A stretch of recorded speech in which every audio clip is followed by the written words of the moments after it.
Hello class, ancient Indian history के इस lecture में आप सभी का स्वागत है। अभी तक बच्चों हम मौर्यन एम्पायर की बात कर रहे थे और मौर्यन एम्पायर में हमने बहुत बेसिक चीज़ों की बात कर ली थी।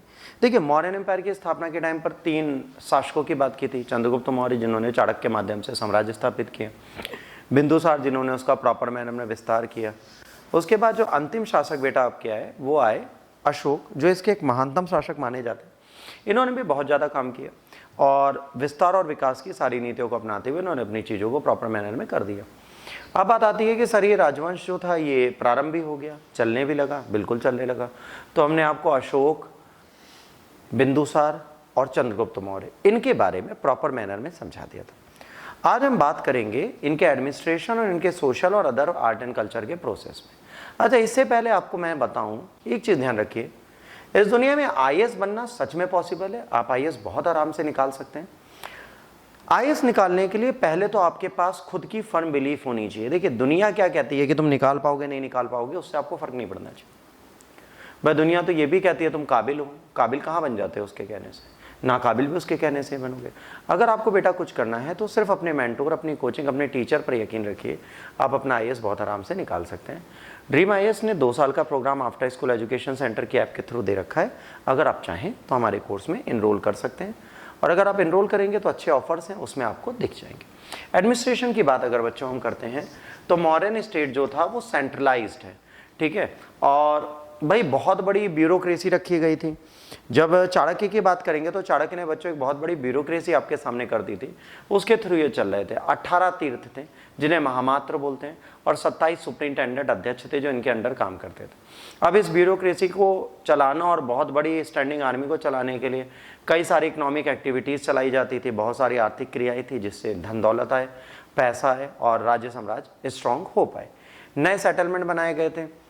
देखो, जो जंगल थे उनको काट के इन्होंने नई कृषि के क्षेत्र बनाए ताकि लोग यहाँ पर जाएं और पॉपुलेशन बढ़े। शूद्रों को पहली बार फार्मर का दर्जा दिया गया और उन्हें किसान बनाकर कार्य कराया गया। अर्थशास्त्र ने यहाँ के विकास के बारे में बहुत सारी चीज़ें बनी हैं। कृषि में कैसे कार्य होगा उसके बारे में बताया है। जो क्राउन लैंड होता था बच्चों, उसे क्या बोला जाता था? सीता बोला जाता था। और उसके अंडर जब काम होता था तो उसके जो अध्यक्ष होते थे उन्हें सीता अध्यक्ष बोला जाता था। जो बच्चों क्राउन लैंड है उसको सीता बोला गया और उसके जो लोग हैं उन्हें सीता अध्यक्ष बोला गया, जो उसके अधिकारी थे। शूद्रों को कृषि कार्यों में लगाया गया, ठीक है।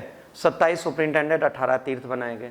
तो अब ये सारी चीज़ें जब की गई तो इन्होंने क्या किया, एक विकास की नीति को सामने कर दिया। जूनागढ़ के इंस्क्रिप्शन से ये पता चलता है कि चंद्रगुप्त मौर्य का साम्राज्य कहाँ तक था। जूनागढ़ के इंस्क्रिप्शन में रुद्रदमन बोलते हैं कि पुष्यगुप्त गवर्नर थे चंद्रगुप्त के, उन्होंने वहाँ पर एक सुदर्शन लेक बनवाई थी, उसका मैं पुनर्निर्माण करा रहा हूँ। मेगास्थनीज ने बोला है कि एक रोड कनेक्ट करती है नॉर्थ वेस्ट इंडिया को पाटलिपुत्र से। अब बहुत इंपॉर्टेंट चीज़ है बेटा, बंगाल के कुछ क्षेत्रों से पेशावर, कराची तक जो पहली रोड बनाई थी वो चंद्रगुप्त ने बनाई थी, जिसको क्या बोलते थे? मध्य मार्ग। ये मध्य मार्ग ही बाद में जाके क्या बन गया? शेरशाह-सूरी मार्ग, और बाद में इसी को अंग्रेजों ने ग्रैंड ट्रंक रोड बोल दिया। तो जो आज आप ग्रैंड ट्रंक रोड, शेरशाह-सूरी मार्ग देखते हैं वो कायदे से यही मध्य पथ था जो चंद्रगुप्त मौर्य के काल पे बना था, क्योंकि इनका साम्राज्य इतना बड़ा था कि एक क्षेत्र से दूसरे क्षेत्र जाने के लिए आवश्यकता पड़ती थी। मेगास्थनीज ने बहुत सारी चीजें बोली। उसके बाद मौर्यों ने पंचमार्क कॉइन चलाए। पंचमार्क कॉइन चांदी के हुआ करते थे जिन्हें क्या बोला जाता था? पर्ण। पंचमार्क कॉइन का मतलब होता है किसी भी चीज को आप, जैसे लाख होती है, लाख में आप कोई मार्क मानते हो, इधर उधर भद्दे साइज होते हैं, तो ये रेगुलेशन में यूनिफॉर्म नहीं हुआ करते थे। मौर्यों में जो पद है उनको देखें तो पन्याध्यक्ष जो थे वो वाणिज्य के अधिकारी थे, सामंताध्यक्ष जो थे मार्केट के थे, पौत्वाध्यक्ष वेट एंड मेजर्स के थे, अकाराध्यक्ष माइंस के थे और लवणाध्यक्ष सॉल्ट के अधिकारी माने जाते हैं। इनका सिंबल पिकॉक था, ठीक है। मौर्य स्टेट इंगेज करता है किस चीज में? ट्रेड एंड कॉमर्स के बहुत सारे काम करता है। स्टेट गुड को क्या बोलते थे? राजपन्य। ये जनरली सोल्ड किया जाता था शेर सर्वेंट को, पर कभी कभार प्राइवेट लोग भी इन्हें बेच सकते थे। भाग एक लैंड टैक्स था जो 1/4 निर्धारित किया गया था। वाटर सेस भी लिया जाता था, अधिकार लिया जाता था जल के लिए। मेगास्थनीज ने कहा मौर्यों में, है ना, लैंड जैसे इजिप्ट था उसी तरह से वाटर कैनाल्स भी बनाए गए हैं, इजिप्ट की तरह इन्होंने सारे काम कर रखे हैं। जूनागढ़ इंस्क्रिप्शन से पता चलता है कि वहाँ पर लेक बनाई थी तो वो इरिगेशन के बारे में बताता है। कारा प्रोबेबली क्या था? एक प्रोड्यूस था जो फ्रूट एंड फ्लावर के गार्डन होते थे वहाँ से कर लिया जाता था। हिरण्य कैश में दिए जाने वाला कर है जो आपसे नगद लिया जाता था। समहर्ता ऑफिसर इंचार्ज होते थे, सन्निधाता चीफ ट्रेजरर होते थे। तो ये दोनों क्या करते थे, चीज़ों को देखते थे। अच्छा, इस टाइम पे रज्जुक बहुत इंपॉर्टेंट रूलर ऑफिसर है। तो रज्जुक उस मौर्य वंश के एक महान अधिकारियों में आते हैं जिनका यहाँ पर कार्य बहुत जरूरी है। पतंजलि ने मौर्यों के बारे में बहुत सारी चीज़ें बताई और इन्होंने बताया इस एम्पायर में बहुत सारे प्रोविंस थे जो प्रिंसेस के अंडर या प्रिंसों के अंदर कर दिए जाते, राजकुमार थे उनके अंदर। तो राजधानी इतनी बड़ी थी और इतना बड़ा एम्पायर था, तो राजधानी को छोड़कर भी बाकी चीज़ें हुआ करती थी। तो देखिए, मध्य क्षेत्र को छोड़कर अगर बात करें तो उत्तरापथ की राजधानी क्या थी, तक्षशिला। पश्चिम पथ की राजधानी थी उज्जैन। पूरब की राजधानी थी तौशाली या उड़ीसा। और दक्षिण की थी स्वर्णगिरी या कर्नाटका। और मध्य में रहते थे कौन, पाटलिपुत्र। मेगास्थनीज ने गलती कर दी कि उन्हें भाषा नहीं आती, तो उन्होंने जातियों के बारे में 7 कास्ट के बारे में बोला। मिक्स कास्ट बहुत सारी कौटिल्य ने बोली है। फोर्स लेबर को विस्टी बोला गया है। हायर लेबर को कर्मकारा बोला गया। मेगास्थनीज ने बोला यहाँ कोई स्लेव नहीं थे। शिव और समकर्षण की पूजा की जाती थी। शिव और समकर्षण को मेगास्थनीज डायनोसस बोला है। अशोक की पॉलिसी में इन्होंने धम्बा को आगे बढ़ाया, बुद्धिस्ट और जैनिज्म सेक्ट को आगे बढ़ाया। और अशोक के टाइम पर सबसे ज़्यादा मौर्यों के समय अशोक जब आए तो उस टाइम पे बौद्ध एम्पायर को बहुत ज़्यादा आगे बढ़ाया गया और बौद्ध रिलीजन जो था वो इस एम्पायर में आगे बढ़ता चला गया। धर्म एक एथिकल कोड ऑफ कंडक्ट था। इन्होंने कई सारे फेस्टिवल बंद किए, पॉपुलर मीटिंग्स बंद की, सैक्रिफाइसेस बंद किए, नॉन वायलेंस एक्टिविटीज़ पे ये आए थे जब कलिंग का युद्ध ये जीत चुके थे। अच्छा, यहाँ पूछा जाता है कलिंग कौन से शासनकाल में, अपने शासनकाल के किस वर्ष में इन्होंने कलिंग का युद्ध किया था, तो ये आपको यहाँ पर देखना पड़ेगा। तो जब वो 10 साल अपने राजकाल में आ गए तो उन्होंने बोध गया की यात्रा की, इन्हें धर्म यात्राएं बोलते हैं। यहाँ से ब्यूरोक्रेसी को भी चेक करते थे। इन्होंने कहा कि जो इनके ऑफिसर्स हैं वो हर 5 साल में क्या करेंगे, यात्राएं करेंगे। और ये यात्राएं जो हैं, इन यात्राओं से ये पता चलेगा कि क्षेत्र कैसा है, कैसे काम कर रहा है। और इसके बाद यहाँ पर ये था कि ग्रुप्स, सेक्ट्स और इन सब के साथ सही से लोग ट्रीटमेंट कर रहे हैं कि नहीं कर रहे, प्रॉपर कार्रवाई कर रहे हैं कि नहीं कर रहे, ये इनको ध्यान रखने की ज़रूरत थी।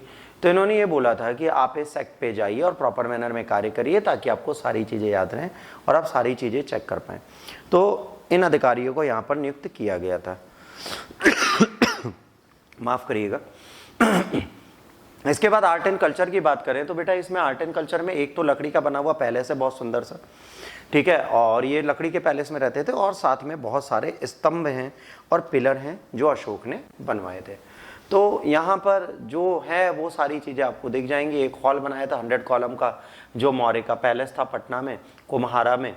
तो अगर कुम्हार में आप जाएंगे तो आज भी आपको वहाँ पे दिख जाएगा। केव आर्किटेक्चर यहाँ पर अच्छा है और स्टोन स्कल्पचर्स यहाँ पे बहुत सारे दिखते हैं। तक्षशिला में रिवोल्ट हुआ, अशोक ने शांत किया, तो वहाँ पर इन्होंने सबसे पहले अपना विजय स्तंभ गड़वाया था, पिलर गड़वाया था। और एम्परर की डेथ के बाद एम्पायर जो था 2 भाग में बढ़ गया। वेस्टर्न हाफ कुणाल रूल कर रहे थे और संप्रति, और ईस्टर्न हाफ पे दशरथ शासन कर रहे थे और उनका टाइटल भी देवानाम प्रियदर्शी था। वृहद्रथ अंतिम शासक थे बेटा जिनकी हत्या कर दी जाती है 181-80 में, और इसको पुष्यमित्र सुंग जो उनके जनरल होते हैं वही मार देते हैं और सुंग डायनेस्टी की स्थापना कर दी जाती है। अच्छा, इनके डिसइंटीग्रेशन के कारण क्या थे भाई? अशोक की एंटी ब्राह्मणिकल फीलिंग्स। भाई अशोक ब्राह्मणों को बहुत ज़्यादा इज्जत नहीं दे रहे थे, इस चक्कर में लड़ाई हो रही थी और आर्मी युद्ध नहीं कर रही थी तो कमज़ोर हो गई थी। फाइनेंशियल क्राइसिस, इतना ज़्यादा खर्चा ब्यूरोक्रेसी आर्मी पर कर रहे थे, दिक्कत थी। ऑपरेसिव रूल्स ऑफ ऑफिसर्स, देखिए ऑफिसर्स रखना बड़ी चीज़ नहीं है, पर वो अधिकारी क्या सही से काम कर रहे हैं?